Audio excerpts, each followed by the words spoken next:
বাড়িতে আমি আর এক মুহূর্ত থাকতে চাই না। আমি আজকেই ওকে ডিভোর্স দিব। গরিবের জেনিফার লরেন্স বলে কি উই আমার ডিভোর্স দিবে না? তোকে আমি ডিভোর্স দিব, তোকে। কালকের ভিতরে ডিভোর্স লেটার তোর হাতে থাকবে, ঠিক আছে? ডিসগাস্টিং একটা, টক্সিক একটা, লুচ্চা একটা। দেখছিস ওরে?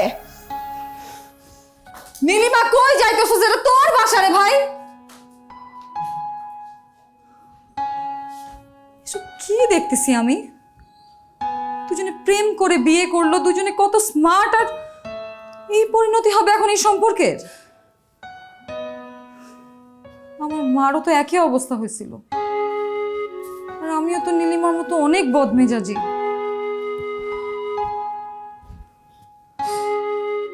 কি করব আমি? নীলিমা, ইউ আর রাইট, সব খুব ভালো ছিল। আমি প্রথমে ওকে মানতে পারিনি, মেনে নিতে পারিনি, কিন্তু ওর ভালোবাসা, সরলতা, সততা আমার মনটা জয় করে নিয়েছে। আমি মানুষ চিনতে ভুল করি না, বুঝলে?